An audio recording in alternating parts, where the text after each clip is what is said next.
အားလုံးပဲမင်္ဂလာပါဒီနေ့မှာတော့ဟိုပေါ့နော် academic support ကနေပြီးတော့ Tuesday အကြောင်းဒီလာမယ့်လပေါ့နော်နိုဝင်ဘာလထဲမှာပြောတော့မှာဖြစ်တဲ့အတွက်ကိုဒီခုတွေကစားတဲ့ဇလန်းပေါ့နော်ဆိုတော့သူများတွေလေ TikTok တို့ဘာလို့မှမကြာခဏလုပ်ပြတဲ့ဟာတွေတွေ့လိုက်မယ်ဆိုတော့အဲ့ဒါလေးကိုလိုက်စမ်းကြည့်ပြီးတော့မှအသုံးဝင်လောက်မယ်ထင်လို့ပြောပြတဲ့ဟာလေးတစ်ခုပေါ့နော်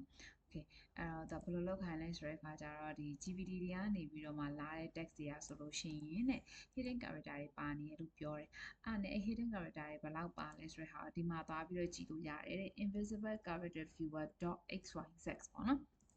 အဲ့ဒါပြီးတဲ့အခါကျတော့ paste လုပ်လိုက်တဲ့အခါကျလို့ရှိရင်တဲ့ဒီမှာဒါလေးတွေပေါ့နော်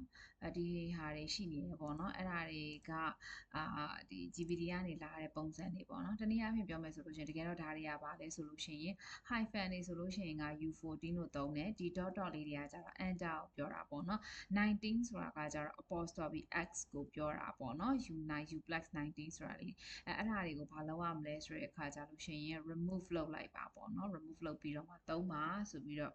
ပြောကြရတယ်ပေါ့လေတကယ်လို့ဒီလိုမျိုးမိလိုက်တာနဲ့ဒါ ChatGPT ကနေပြီးတော့ယူထားရဲဆိုတာသိနိုင်တယ်လို့ပြောကြပါတယ်ဆိုအဲ့ဒါလေးကိုစမ်းကြည့်ကြတယ်ဆိုလို့ရှိရင်စမ်းကြည့်လို့ရအောင်ပေါ့နော်အကယ်လို့ ChatGPT ကို copy and paste လုပ်ပြီးသုံးမယ်ဆိုလို့ရှိရင်လည်းဒီလိုမျိုး invisible character လေးတွေပါတတ်တယ်အဲ့ဒီက character တွေကနေတဆင့်maybe AI ကို AI တော့ redaction ကတော့ဒီဟာအကြောင်းမဖြစ်နိုင်ဘူးဒီကုတ်တွေဖယ်လိုက်တာနဲ့တော့ AI ရော့သွားတာမျိုးတော့မဟုတ်ဘူးပေါ့နော်။ဘာကြောင့်လဲဆိုတဲ့ခါကျအဲ့ AI နဲ့ပတ်သက်တဲ့ AI မိတဲ့ကိစ္စတွေပေါ့နော် AI ကအောက်တိုဘာဆိုဒီလပဲရှိတယ်နော်အောက်တိုဘာမှာတနေ့တည်းက update လုပ်လိုက်တယ် update လုပ်လိုက်တဲ့အခါမှာဘာဖြစ်လဲဆိုတဲ့ခါကျတော့ရေးသမျှ text တွေအရင်တုန်းကနည်းနည်း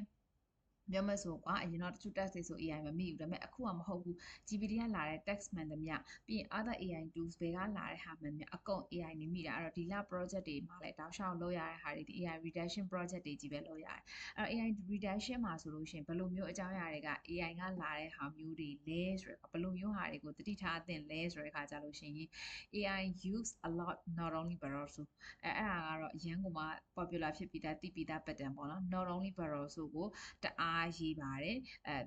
it's not